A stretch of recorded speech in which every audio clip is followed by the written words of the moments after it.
Bardzo serdecznie wszystkich Państwa. Otwieram posiedzenie 71. Rady Gminy Mycieli. Sesji Rady Gminy Mycieli. Witam Pana Wójta, Panią Zastępcę Wójta, Panią Skarbnik, pracowników Urzędu Gminy, radnych i radne Gminy Mycieli. Zgodnie z listą obecności na 15 radnych obecnych jest 14, dlatego nasza sesja będzie prawomocna, a Rada zdolna do podejmowania uchwały. Przeczytam porządek dzisiejszych obrad. Punkt pierwszy otwarcie sesji, punkt drugi przyjęcie porządku obrad, punkt trzeci przyjęcie protokołu z obrad 70. sesji Rady Gminy Mycieli, punkt czwarty informacje przewodniczącego Rady o działaniach podejmowanych w okresie międzysesyjnym, punkt piąty sprawozdanie wójta o jego pracach w okresie międzysesyjnym, zwłaszcza związanych z wykonywaniem uchwał Rady. Punkt szósty rozpatrzenie projektów uchwał w sprawie realizacji przez Gminę Mycieli programu Opieka Wytchnieniowa dla jednostek samorządu terytorialnego, edycja 2024. Po drugie, zmian budżetu i zmian w budżecie gminy na 2024 rok. Po trzecie, zmiany wieloletniej prognozy finansowej Gminy Mycieli na lata 2024-2034. Punkt 7. Interpelacji, zapytania radnych. Punkt 8. Odpowiedzi na interpelacje zgłoszone na poprzedniej sesji. Punkt 9. Wolne wnioski, informacje. Punkt 10. Zamknięcie sesji. Drodzy Państwo, wnoszę o poszerzenie porządku obrad dzisiejszej sesji o uchwałę dotyczącą poboru podatku od nieruchomości, podatku rolnego i podatku leśnego od osób fizycznych w drodze inkasa oraz określenia inkasentów tych podatków i wysokości wynagrodzenia za inkaso. Będzie to uchwała czwarta dzisiejsza. Bardzo proszę, czy do porządku obrad są jakieś jeszcze inne propozycje?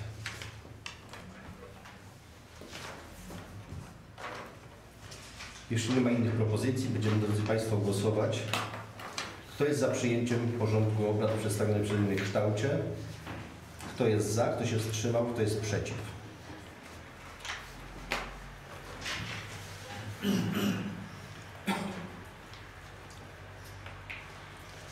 Dziękuję. Porządek obrad został przyjęty. Przechodzimy do następnego punktu. Przyjęcie protokołu z obrad 70. sesji Rady Gminy Mycieli. Jak zwykle protokół jest do wglądu. Będziemy głosować, drodzy Państwo. Kto jest za przyjęciem protokołu z obrad 70. sesji Rady Gminy Mycieli? Kto się wstrzymał? Kto jest przeciw?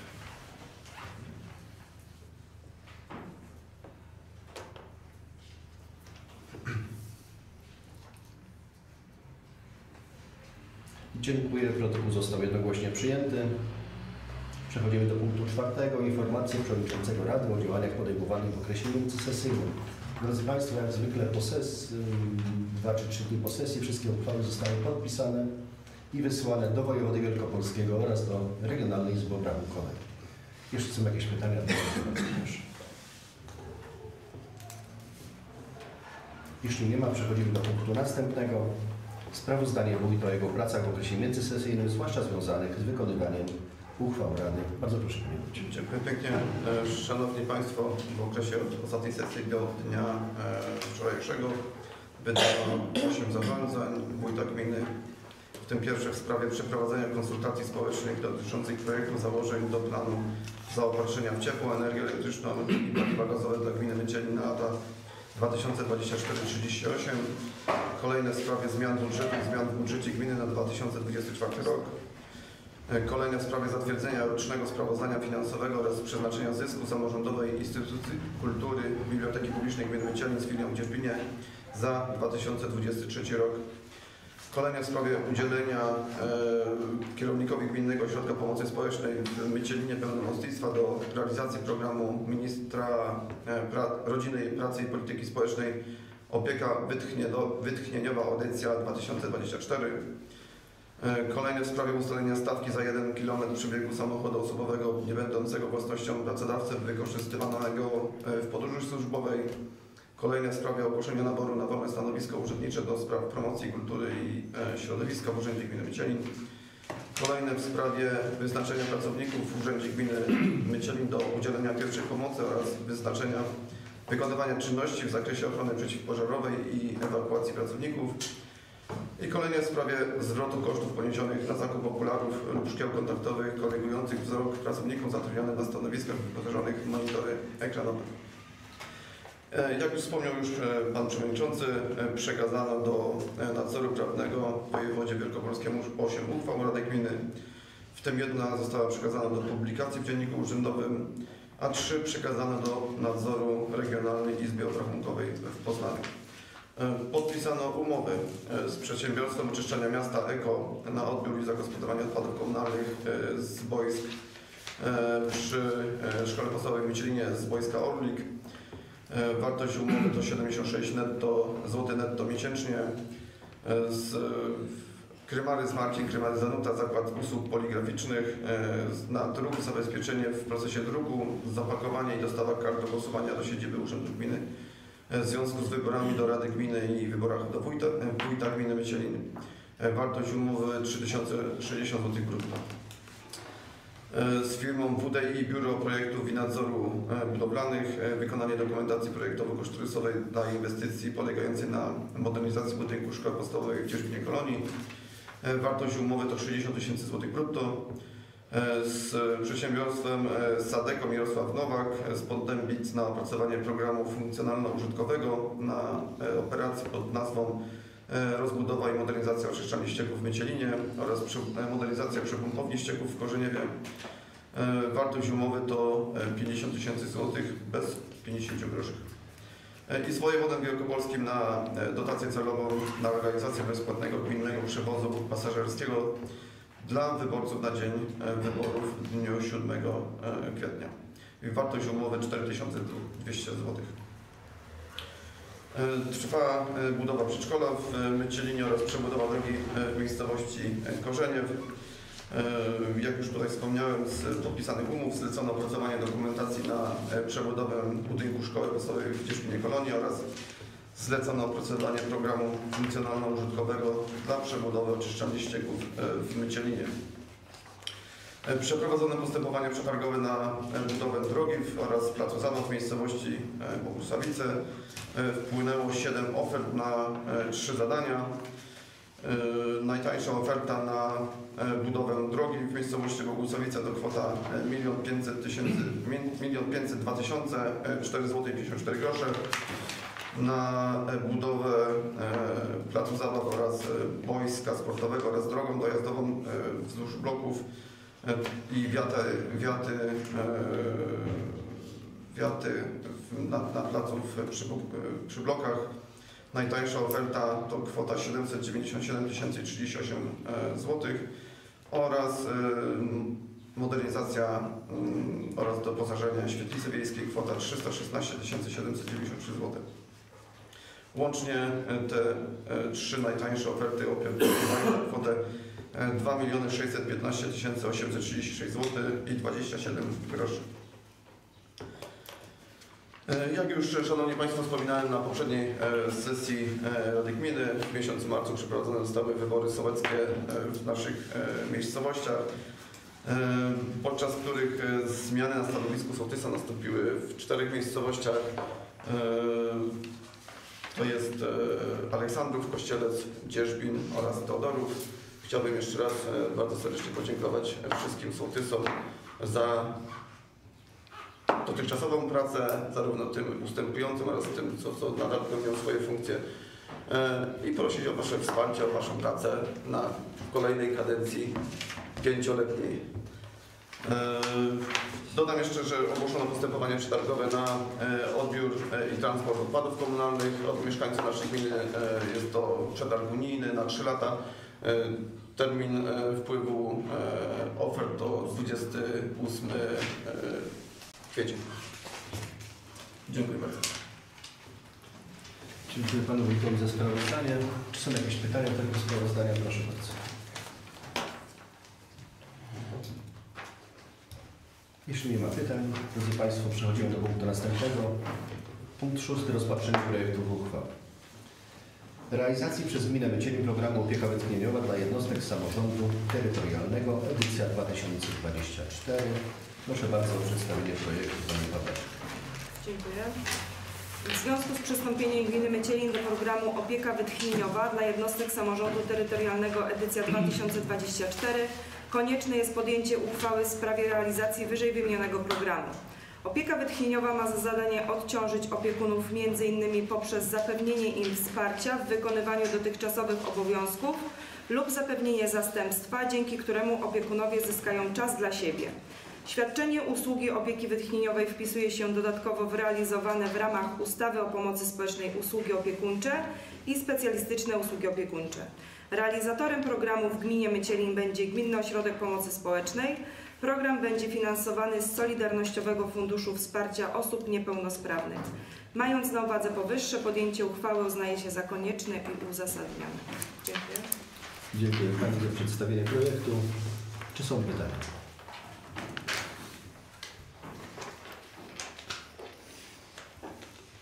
Proszę bardzo. Ile osób korzysta z tej opieki wytchnieniowej? W tym roku, w tej edycji planowana ogólna liczba osób niepełnosprawnych, którym będzie świadczona usługa opieki wytchnieniowej, jest to 5 osób. 5 osób, na tyle mamy limit, tak? Tak.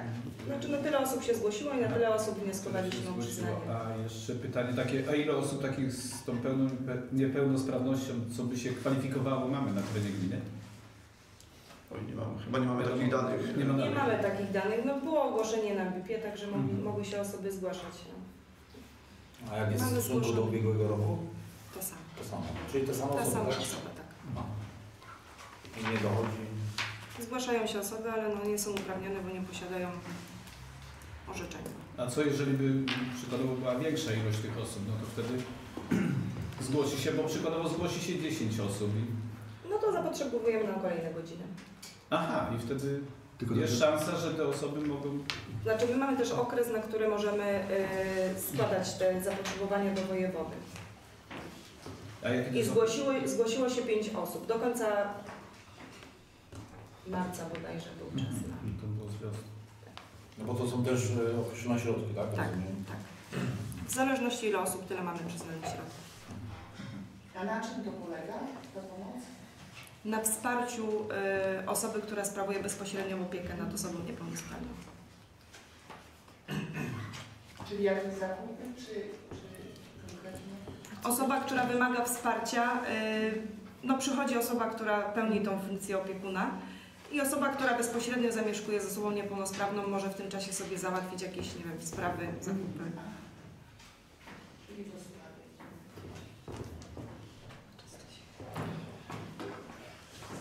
Czy ta opieka może być świadczona również w nocy? Nie mamy takiej, nie wnioskowaliśmy o całodobową, tylko o pobyt dzienny.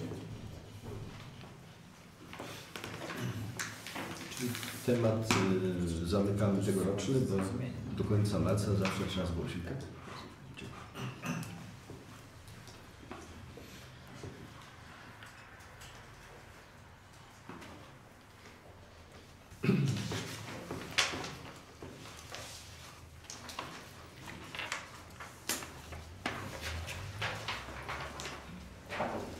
Drodzy Państwo, już nie ma więcej pytań, przechodzimy do głosowania. Uchwała nr 71 411 na 2024 Rady Gminy Mycielin z dnia 23 kwietnia 2024 roku w sprawie realizacji przez Gminę Mycielin programu Opieka Wytchnieniowa dla jednostek samorządu terytorialnego edycja 2024. Kto z Pań i Panów Radnych jest za przyjęciem tej uchwały? Kto się wstrzymał, kto jest przeciw?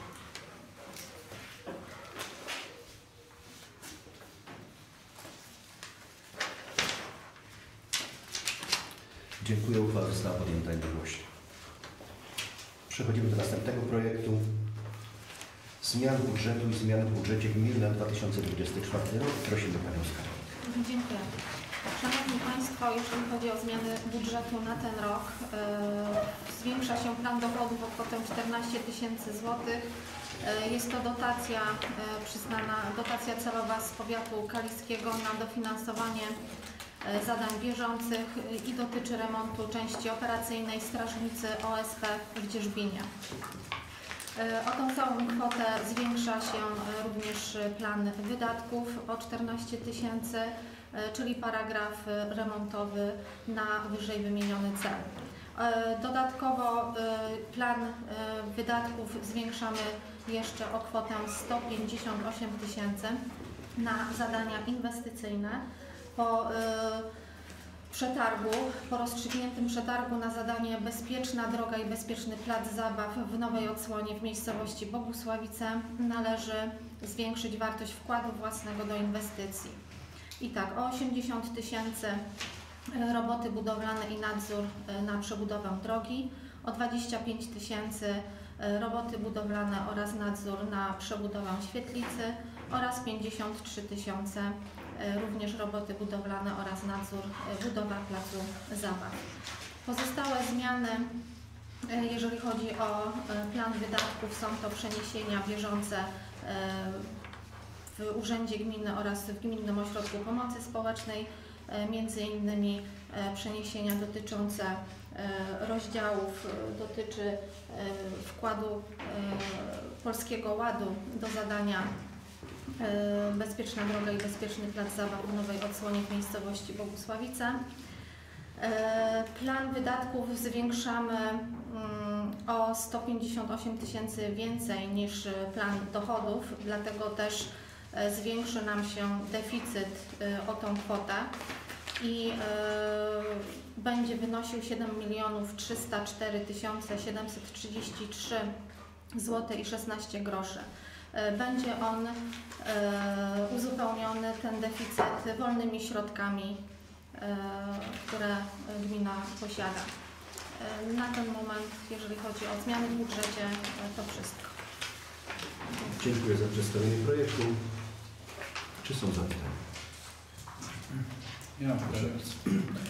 Może do Pana Wójta tutaj, od kiedy zacznie się ten zakres prac, które wchodzą?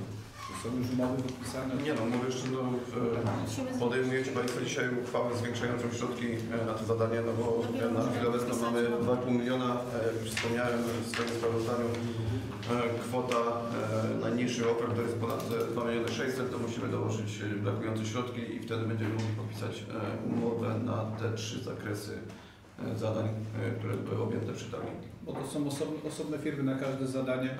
Na drogę jest jedna firma, natomiast na plac zabaw i wojsko oraz świetlice jest jedna firma. Rozumiem, a do kiedy czas realizacji? Musimy to wykonać? W tym roku. W tym roku, do końca października. Proszę bardzo. Panie Wójcie, mam pytanie odnośnie tego zakresu robót budowlanych oraz nadzoru przebudowy świetlicy. Bo tam Pan w swoim sprawozdaniu mówił ponad 300 000, tak? Na ten cel. Tak. To będzie budowa nowej świetlicy? Nie, to będzie remont tej istnień, doposażenie istnień. Tam będzie skucie posadzki na głębokość bodajże 30-40 cm, wylanie nowej, położenie płytek na całej świetlicy. Doposażenie jest metrowo? Proszę? Duża ta świetlica jest powierzchnia? Świetlica, bo to jest kuchnia i same sala. w kuchni i takie pomieszczenie socjalne, to w tym będzie skuwane, a świetlica już była zrobiona wcześniej z projektu. To będzie wykucie drzwi na zewnątrz, mała 20-30 metrów kostki brukowej, położenie na wyjściu ze świetlicy. Doposażenie w urządzenia, w szafy i tak dalej. Piec, wymiana pieca do centralnego Taki ogrzewania. większy zakres. Tak. No, mamy te 2,5 miliona złotych z programu z Polskiego Ładu. To grzechem by było nie wykorzystać tego do końca. No jest to robione kątem, tutaj po zebraniu wiejskim kątem zrezygnowaliśmy z boiska. Zeszli na wierzchni. Tak, tam tylko pomówiono 300 000 na... Nie, no to jest, no, jest. Nie ukrywam, że To każdy się jest. zastanowił, na co te pieniążki tam idą, nie? No duże pieniądze. No duże pieniądze. Ja też nie ukrywam, że są duże pieniądze. No. A duże pieniądze jak na ten zakres robót, co tam mamy zrobione, są. No tam jeszcze bodajże dach. Po zrobieniu na pewno się przejdziemy, zobaczymy jak tam wszystko. Dach ma. Jasne. Zaprosić. Tak, no jak najbardziej. No, mówię, ta jedna oferta była 316 000, natomiast droższa oferta była na 406. No. Jeszcze w tym zakresie bodajże dach ma być naprawiony, tak? Tak, Zmalowanie. ma być pokryty pawą cały dach na tej świetlicy. Na budynku, nie na świetlicy, tylko na budynku. Na cały.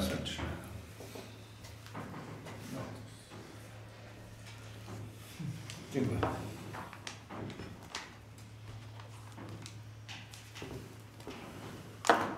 Czy jest coś, drodzy Państwo, czy ktoś jeszcze chce zabrać głos?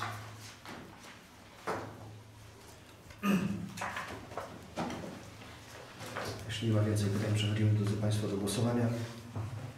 Uchwała nr 71 na 412 na 2024 Rady Gminy Mycielin z dnia 23 kwietnia 2024 roku w sprawie zmian budżetu i w budżecie gminy na 2024 rok. Kto z Pań i Panów Radnych jest za przyjęciem tej uchwały? Kto się wstrzymał? Kto jest przeciw?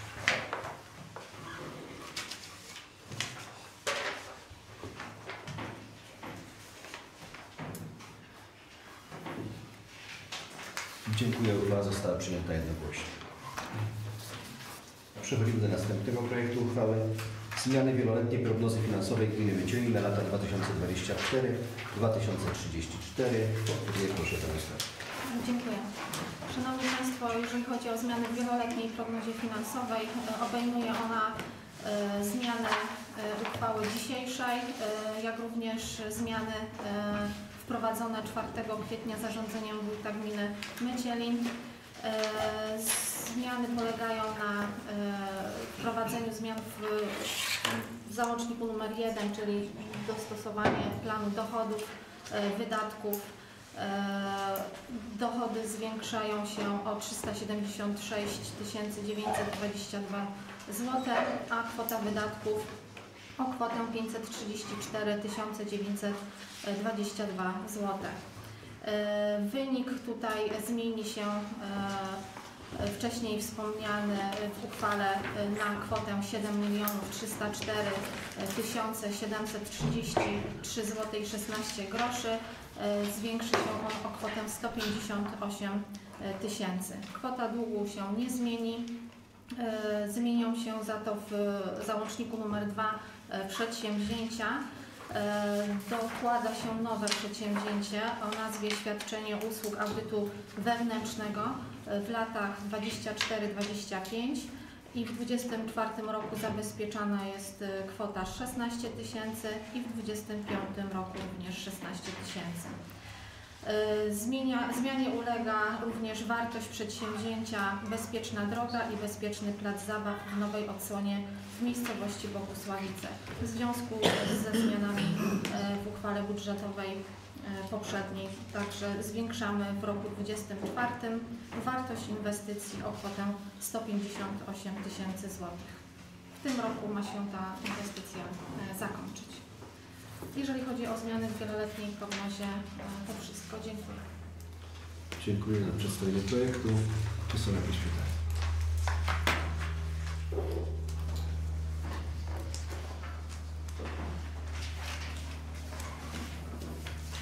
Drodzy Państwo, przechodzimy do głosowania.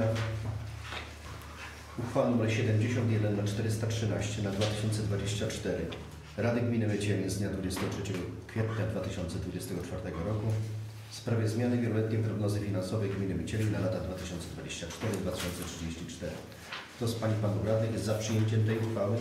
Kto się wstrzymał? Kto jest przeciw?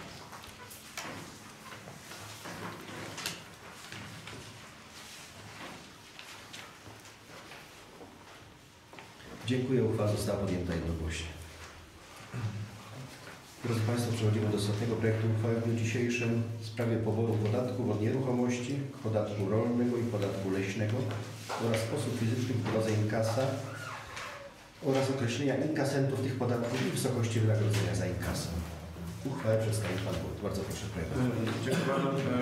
Szanowni Państwo, jak już wspomniałem, podczas wyborów sołeckich zostały zmienione, nastąpiły zmiany na stanowisku sołtysa w 4 miejscowościach, w związku z czym konieczne jest podjęcie nowej uchwały i dostosowanie wykazu imiennego inkasentów do aktualnie obowiązujących wyborów oraz ujednolicamy tutaj wysokość wynagrodzenia, bo to do tej pory było to bardzo rozstrzelone i inkaso sołtysów wynosiło w granicach od 6,5 do 31% w danych poszczególnych miejscowościach. Chcemy to ujednolicić i proponujemy tutaj, aby Państwo podjęli uchwałę i określili wysokość wynagrodzenia za inkaso w wysokości 10% z sumy pobranych kwot podatku. Dziękuję bardzo. Dziękuję panu wójtowi. Czy są jakieś zapytania odnośnie projektu uchwały?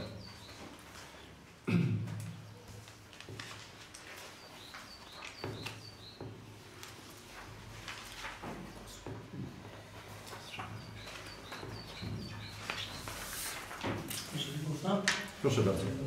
pierwszy punkt uchwały mówi o tym, że podatek będzie płacony w drodze inkasa, ale również będzie istniała Tak.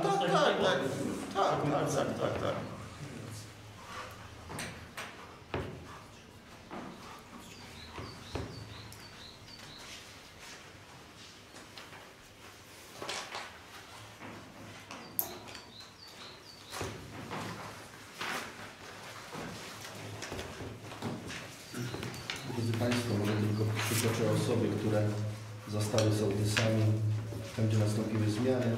Na Aleksandrowie jest Kozanecka Elżbieta. Dla Państwa wiadomości oczywiście w Dzierżbinie Kobiela Adrian. W Kościelcu Bączyk Monika i Torodowie Walewski Krzysztof.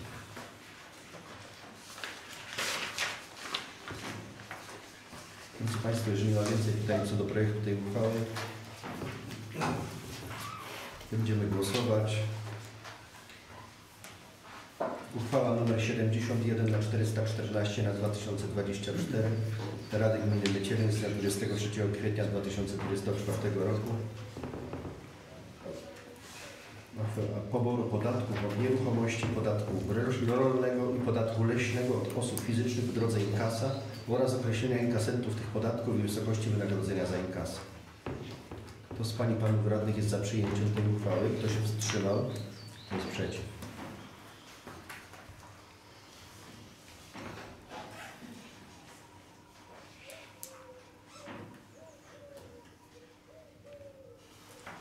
Uchwała została przyjęta, drodzy Państwo, przy 6 głosach wstrzymujących się. Dziękuję.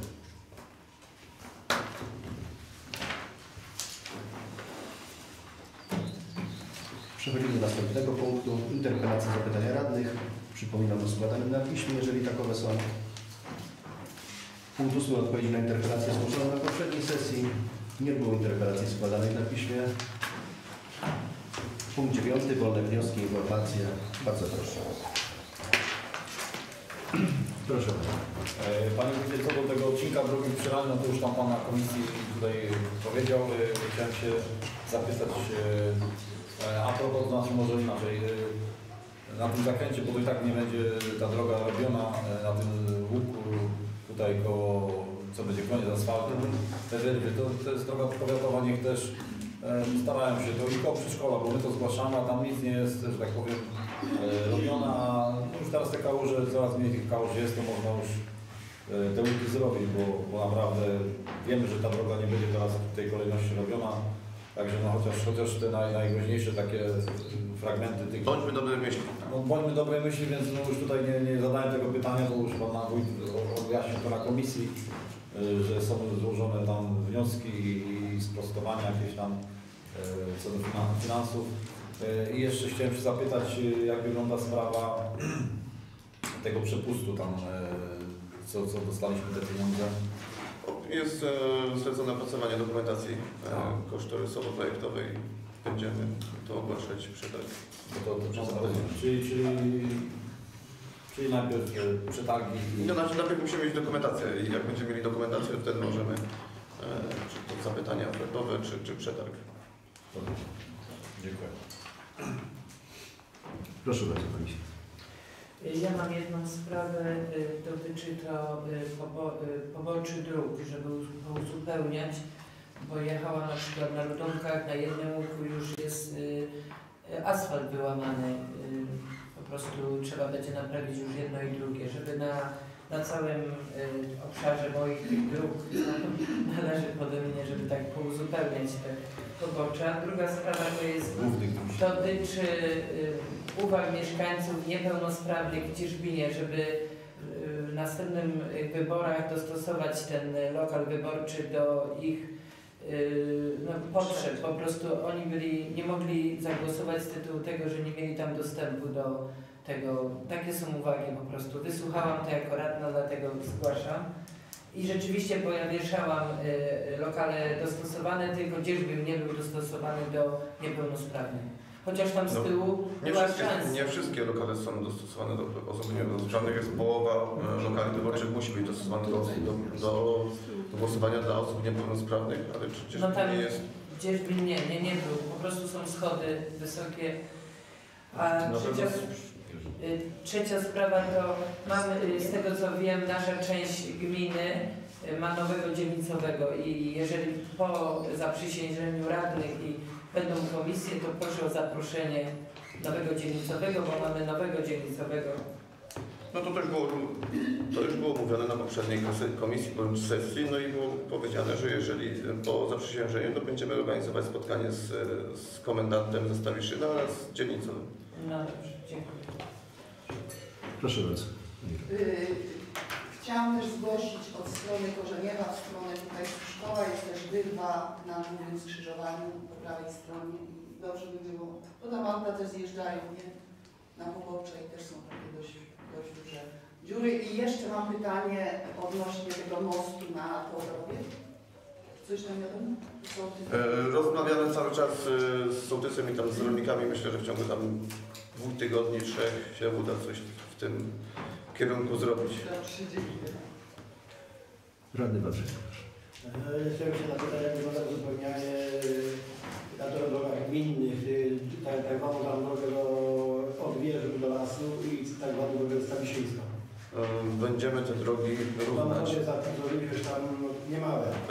Dzisiaj rozmawiałem tam z mieszkanką tej, co mieszka przy tej drodze od wieżby tutaj w stronę lasu. Myślę, że jak nie będzie padać, to do końca tygodnia to będą równane. I ta cała droga Stawiszyńska, Kołszyna tam w prawo, też tam jest. Wiem. Tragedia się robiła.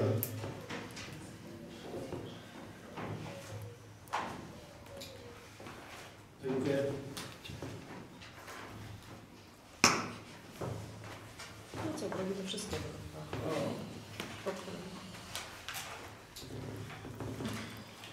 Na zamentach też jeszcze nie były robione? Czy były? Były wyrównane w piątek. Jeszcze została tutaj koło, gdzie w tej chwili przekładają słupy. No.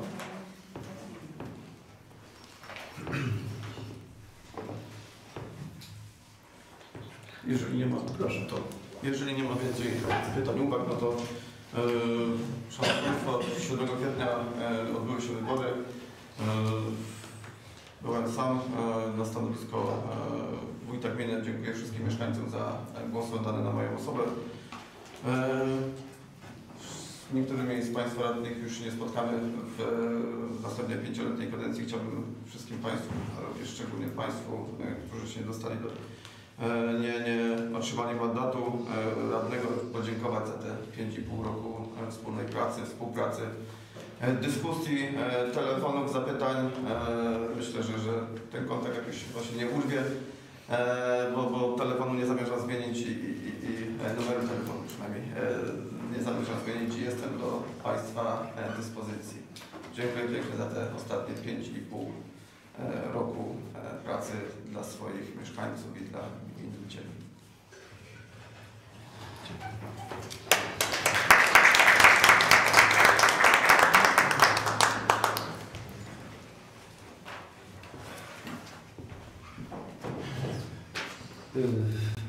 Dziękujemy Panie Wójcie. I oczywiście gratulujemy Panu też powtórnego wyboru na wójta. Drodzy Państwo, w zasadzie wyczerpaliśmy wszystkie tematy dzisiejszych obrad, chyba że jeszcze ktoś by chciał coś powiedzieć. Nie. Czyli wyczerpaliśmy wszystkie tematy dzisiejszych obrad. Także zamykam ostatnią 71. sesję Rady Gminy Cielin tej kadencji. Dziękuję wszystkim za uczestnictwo, zawsze za Waszą obecność. Niewiele było takich sesji, gdzie ktoś był nieobecny. Drodzy Państwo, tak jak Pan Wójt, dziękuję wszystkim naprawdę za tę kadencję, która była dobra według mnie i której na pewno się nie będziemy wstydzić. Dziękuję. Dziękuję. Dziękujemy.